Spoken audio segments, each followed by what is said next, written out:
विषय महाराष्ट्राचा इतिहास। नमस्कार मित्रांनो, आपण आज ज्या महाराष्ट्रात राहतो त्या महाराष्ट्राचा इतिहास किती प्राचीन आहे हे तुम्हाला माहीत आहे का? महाराष्ट्र हा शब्द प्रथम कुठे आढळतो? सातवाहनांनी 460 वर्ष राज्य कसे टिकवले आणि अजंठा लेणींचा विकास नेमका कोणाच्या काळात झाला? आजच्या या व्हिडिओमध्ये आपण प्राचीन महाराष्ट्र, सातवाहन कालखंड आणि वाकाटक घराणे यांचा सविस्तर अभ्यास करणार आहोत। प्राचीन महाराष्ट्राचा उल्लेख। सर्वप्रथम महाराष्ट्र या नावाचा उल्लेख प्राचीन ग्रंथांमध्ये आढळतो।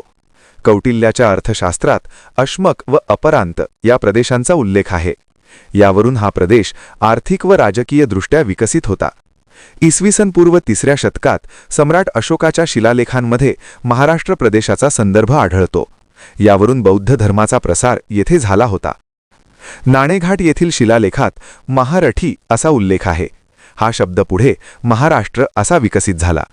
इसवी सन 365च्या एरण शिलालेखात महाराष्ट्र हा शब्द स्पष्टपणे आढळतो। विश्लेषण। यावरून महाराष्ट्र हा प्राचीन काळापासून स्वतंत्र सांस्कृतिक व राजकीय ओळख असलेला प्रदेश होता।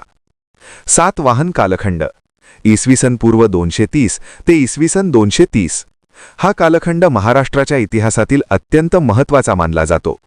सातवाहनांची स्थापना। सातवाहन राजवंशाचे संस्थापक होते सिमुक। त्यांनी दक्षिण भारतात स्वतंत्र सत्ता स्थापन केली। सातवाहनांनी सुमारे 30 राजांच्या माध्यमातून जवळपास 460 वर्षे राज्य केले। राजधानी। त्यांची राजधानी होती पैठण, प्रतिष्ठान। पैठण हे त्या काळातील व्यापाराचे महत्त्वाचे केंद्र होते। प्रमुख राजे। 1 सिमुक, संस्थापक। 2 कृष्ण, राज्यविस्तार। 3 सातकर्णी प्रथम, अश्वमेध यज्ञ केला। 4 गौतमीपुत्र सातकर्णी, सर्वात पराक्रमी राजा। 5 यज्ञश्री सातकर्णी, शेवटचा बलवान राजा। गौतमीपुत्र सातकर्णी। गौतमीपुत्र सातकर्णी यांनी शकांचा पराभव केला। त्यांच्या आई गौतमी बलश्रीच्या नाशिक शिलालेखातून त्यांच्या पराक्रमाची माहिती मिळते। ते त्रिसमुद्र तोय पीतवाहन म्हणून ओळखले जातात। व्यापार आणि अर्थव्यवस्था।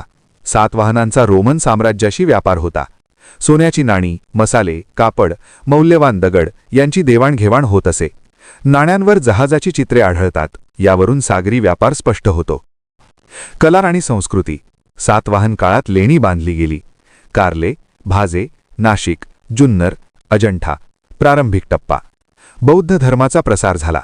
प्राकृत भाषा आणि संस्कृत यांचा वापर वाढला। सातवाहनांचा ऱ्हास। अंतर्गत कलह, शकांचा दबाव, दुर्बल उत्तराधिकारी यामुळे सातवाहन साम्राज्याचा ऱ्हास झाला। वाकाटक घराणे।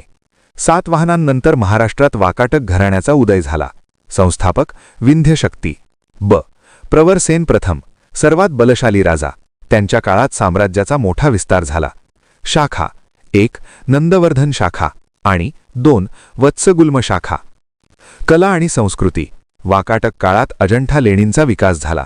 सुंदर भित्तिचित्रे, बुद्धचरित्र कथा यांचे चित्रण करण्यात आले। म्हणूनच वाकाटक काळाला महाराष्ट्राचा कला सुवर्ण काळ म्हणतात। महत्त्वाचे मुद्दे। महाराष्ट्र शब्दाचा पहिला उल्लेख। सातवाहनांची राजधानी। गौतमीपुत्र सातकर्णीचा पराभव। अजिंठा लेणी, वाकाटक काळ। एरण शिलालेख, इसवी सन 365। हे मुद्दे परीक्षेत वारंवार विचारले जातात। आज आपण पाहिले प्राचीन महाराष्ट्राचा उल्लेख, सातवाहन साम्राज्याची स्थापना, गौतमीपुत्र सातकर्णीचा पराभव आणि वाकाटक घराण्याचा कला विकास।